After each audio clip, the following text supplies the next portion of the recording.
नमस्कार दोस्तों, आज मैं आपके लिए लेकर आया हूँ एक ऐसी किताब का गहन और विस्तृत सारांश जो पूरी दुनिया में हाहाकार मचा चुकी है और जिसने लाखों लोगों की जिंदगी बदल दी है। इस किताब का नाम है एटॉमिक हैबिट्स और इसे लिखा है जेम्स क्लियर ने। यह कोई साधारण किताब नहीं है, यह एक प्रैक्टिकल ब्लूप्रिंट है कि कैसे आप छोटे छोटे लगभग मामूली बदलाव करके अपनी सेहत, करियर, रिश्ते और मानसिकता में क्रांतिकारी सुधार ला सकते हैं।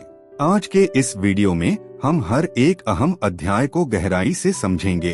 हम जानेंगे कि 1% बेहतर बनने का गणित कैसे काम करता है, आपकी पहचान आपकी आदतों को कैसे आकार देती है और वो 4 सुनहरे नियम क्या हैं जो आपकी हर आदत को बदल सकते हैं। तो अगर आप रूटीन में फंस चुके हैं, मोटिवेशन खो चुके हैं या बस अपना सबसे बेहतरीन संस्करण बनाना चाहते हैं तो बने रहें। मूलभूत सिद्धांत द फंडामेंटल्स जादू 1% में है। सबसे पहली और सबसे अहम बात, हम अक्सर बड़े लक्ष्यों गोल्स के पीछे भागते हैं, खुद को बदलने के लिए कोई एक बड़े फैसले का इंतजार करते हैं। पर किताब एकदम साफ कहती है, सफलता एक दिन में नहीं बनती, यह हर दिन बनती है। जेम्स क्लियर ने ब्रिटिश साइकिलिंग टीम का कमाल का उदाहरण दिया है।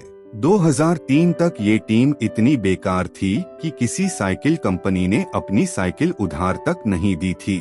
2003 में डेव ब्रेल्सफोर्ड को नया कोच बनाया गया।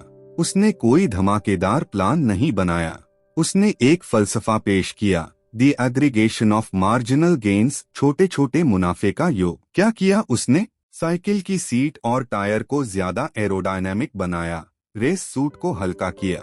यही नहीं, उन्होंने हैंड वॉश करने का तरीका बदला, पिलो और गद्दे बदले, यहाँ तक कि ट्रक को अंदर से सफेद रंग से पेंट किया ताकि धूल और गंदगी आसानी से दिखे।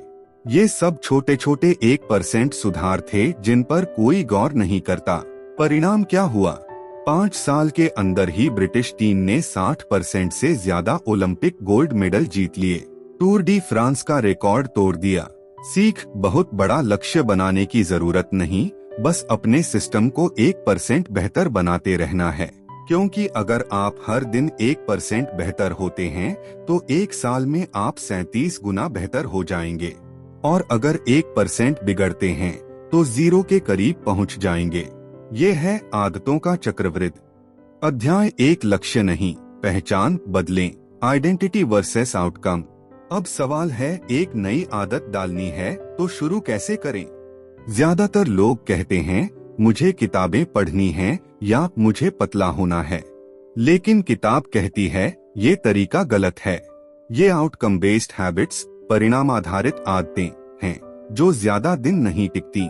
इसके बजाय हमें आइडेंटिटी बेस्ड हैबिट्स, पहचान आधारित आदतें बनानी होंगी। क्या फर्क है? परिणाम आधारित, मुझे सुबह 5 बजे उठना है, ये मजबूरी है। पहचान आधारित, मैं एक सुबह उठने वाला इंसान हूँ, ये आपकी पहचान है। आप जितना ज्यादा किसी काम को दोहराएंगे उतना ही आप अपने अंदर यह साबित कर पाएंगे कि आप वैसे इंसान हैं। हर छोटी क्रिया उस इंसान के पक्ष में एक वोट है जो आप बनना चाहते हैं। अगर आपको लेखक बनना है तो आपको लेखक बनना का लक्ष्य नहीं रखना, बल्कि ये सोचना है कि मैं एक लेखक हूँ और फिर हर दिन बस 200 शब्द लिखना है। जब आप रोज लिखेंगे तो आपका दिमाग मान जाएगा, हाँ मैं एक लेखक हूँ। अध्याय 2, व्यवहार बदलने के 4 नियम। जब आदत बनाने की साइकोलॉजी समझ आ जाए तो फिर किताब हमें एक पावरफुल फ्रेमवर्क देती है, the 4 laws of behaviour change, आदत बदलने के 4 कानून। पहला नियम, मेक इट ऑब्वियस, स्पष्ट करें। आपकी मोटिवेशन कमजोर नहीं है, आपका वातावरण खराब है। अगर आपको ज्यादा पानी पीना है तो पानी की बोतल आपकी नजर के सामने होनी चाहिए। अगर आप हेल्दी खाना चाहते हैं तो फ्रिज में सबसे आगे सेब रखें और चिप्स को छुपा दें। यहाँ एक बेहतरीन तकनीक है हैबिट स्टैकिंग। फॉर्मूला है, after current habit I will new habit. जैसे कॉफी पीने के बाद मैं 5 मिनट मेडिटेशन करूंगा। दूसरा नियम, मेक इट अट्रैक्टिव, आकर्षक बनाएं।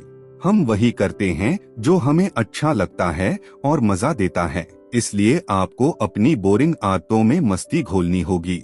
इस तकनीक को कहते हैं टेम्पटेशन बंडलिंग। एक स्टूडेंट पढ़ाई नहीं कर पा रहा था। उसने सोचा, मैं नेटफ्लिक्स सिर्फ तभी देखूंगा जब मैं ट्रेडमिल पर दौड़ रहा होऊंगा। जो आपको चाहिए पढ़ाई, दौड़, जो आपको चाहिए नेटफ्लिक्स, कॉफी। इससे आपका ब्रेन उस काम को करने का इंतजार करने लगता है। तीसरा नियम, मेक इट इजी, आसान बनाएं। लोग इसलिए फेल होते हैं क्योंकि वो बहुत बड़ा लक्ष्य बना लेते हैं और फिर वो बहुत मुश्किल लगता है। जेम्स क्लियर कहते हैं, रिड्यूस द फ्रिक्शन, यानी आदत को शुरू करने के स्टेप्स कम करो। यहाँ आता है 2 मिनट रूल। नई आदत शुरू करने के लिए पहला कदम बस 2 मिनट का होना चाहिए। पढ़ना है, रोज 10 पेज मत सोचो, बस 1 पेज पढ़ो, बस 2 मिनट। एक्सरसाइज करनी है, सिर्फ जूते पहनो। जब शुरू करना आसान हो जाता है तो रुकने का मन नहीं करता और पूरी किताब पढ़ लेते। किताब में जगह जगह यही कहा गया है, You do not rise to the level of your goals. You fall to the level of your systems. आप अपने लक्ष्यों के स्तर पर नहीं उठते, आप अपने सिस्टम्स के स्तर पर गिरते हैं। चौथा नियम, Make it satisfying, संतोषजनक बनाएं। दिमाग को सबसे ज्यादा फर्क पड़ता है तुरंत मिलने वाले रिवॉर्ड से। अगर आपको अच्छा लगेगा तो आप दोबारा करेंगे। जेम्स हमें हैबिट ट्रैकर का इस्तेमाल करने को कहते हैं। एक कैलेंडर लगाएं और जिस दिन आप अपनी आदत करें उस दिन ऊपर लाल निशान लगाएं। कैलेंडर पर निशानों की लंबी कड़ी, स्ट्रीक देखकर बेहद संतोष मिलता है। अध्याय 3, बुरी आदतें कैसे तोड़े।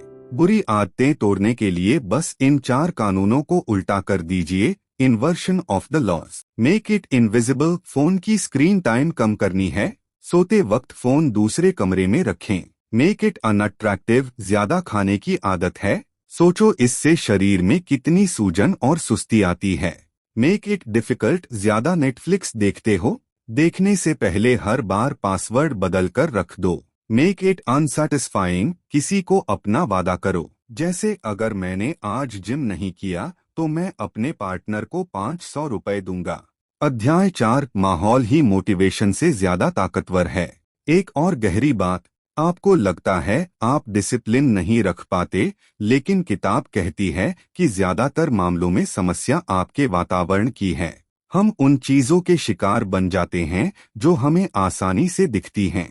अगर आपके आसपास ऐसे लोग हैं जो बैठकर बकवास करते हैं और समय बर्बाद करते हैं तो आपका दिमाग उसे नॉर्मल समझने लगता है। पर अगर आप खुद को ऐसे लोगों से घेरें जो हर दिन पढ़ते, लिखते और सीखते हैं तो आपको भी ऐसा करने में कोई तकलीफ नहीं होती। अपने वातावरण को ऐसे डिजाइन करो कि सही चीजें करना मजबूरी ना हो बल्कि स्वभाव हो जाए। अध्याय 5, जादुई, नेवर मिस ट्वाइस, कभी भी 2 बार मत छोड़ना। यह शायद सबसे इम्पोर्टेंट चैप्टर है। हर कोई गलती करता है, मोटिवेशन खत्म हो जाती है। आपसे एक दिन जिम छूट गया या आपने एक दिन देर से सोकर नोट पढ़ना छोड़ दिया। दिक्कत एक बार छूटने की नहीं है, दिक्कत है पूरी तरह छोड़ देने की। जेम्स क्लियर का नियम कहता है, नेवर मिस ट्वाइस। एक दिन छूट गया तो चला, लेकिन अगले दिन फिर से शुरू करना ही है। अगर आपने 1 मील बाद खाना खा लिया तो ठीक है, बस उसके बाद वाला मील फिर से हेल्दी खाएं। इसका मतलब ये बिल्कुल नहीं कि सब खत्म, बल्कि हम इंसान हैं। गलती हुई, अब एक सांस लो, गलती मानो और कल फिर से उठकर वही काम दोहराना है। केवल कंसिस्टेंसी है, परफेक्शन नहीं।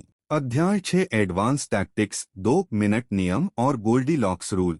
जब आप रूटीन में आ जाएं, तो ये चीजें आपको मास्टर बनाएंगी। 2 मिनट रूल पहले बताया था। नई आदत को शुरू में 2 मिनट से कम रखें ताकि शुरू करने में कोई झिझक न हो। हॉर्मेसिस और गोल्डीलॉक्स रूल, किताब कहती है कि इंसान तब सबसे ज्यादा मोटिवेटेड होता है जब काम उसकी स्किल के ठीक किनारे पर हो, यानी जब टास्क न तो बहुत आसान हो और न ही बहुत मुश्किल। इसी को गोल्डीलॉक्स रूल कहते हैं। अपनी आदतों को धीरे धीरे टफ करते रहो। बोरियत सबसे बड़ी दुश्मन है। The greatest threat to success is not failure but boredom. सफलता के लिए सबसे बड़ा खतरा फेल होना नहीं बल्कि बोर होना है। जब आदतें रूटीन बन जाती हैं तो हम बोर हो जाते हैं। प्रोफेशन वो होता है जो बोरिंग वाले दिनों में भी शेड्यूल पर टिका रहता है। कंक्लूजन, निष्कर्ष। एटॉमिक हैबिट्स सिर्फ एक किताब नहीं है, ये एक माइंडसेट शिफ्ट है। एक अच्छी खबर ये है कि जीवन बदलने के लिए आपको कोई अलौकिक शक्ति नहीं चाहिए, नहीं धमाकेदार मोटिवेशन की जरूरत है। बस आज की रात एक छोटा कदम उठाइए। एक किताब के एक पन्ने से शुरू कीजिए, एक पानी की बोतल पीकर शुरू कीजिए। ये छोटे कभी खत्म होने वाले काम ही हैं जो एक दिन आपको ऐसी जगह पहुंचा देंगे जहां आज होने का सपना भी नहीं देख सकते। तो दोस्तों, आपने इस किताब के हर अध्याय को मेरे साथ पूरा किया, और यही वो चीज है जो 99% लोग नहीं करते। वो लोग सिर्फ शुरुआत देखते हैं, लेकिन आपने अंत तक देखा, और इसी वजह से आप दूसरों से अलग हो जाते हैं। अगर ये वीडियो आपको अच्छा लगा हो तो लाइक जरूर करें, ये मेरी मेहनत का सबसे बड़ा इनाम है। शेयर करें उन दोस्तों के साथ जो रूटीन में फंस गए हैं, और सब्सक्राइब करना बिल्कुल मत भूलिएगा। धन्यवाद।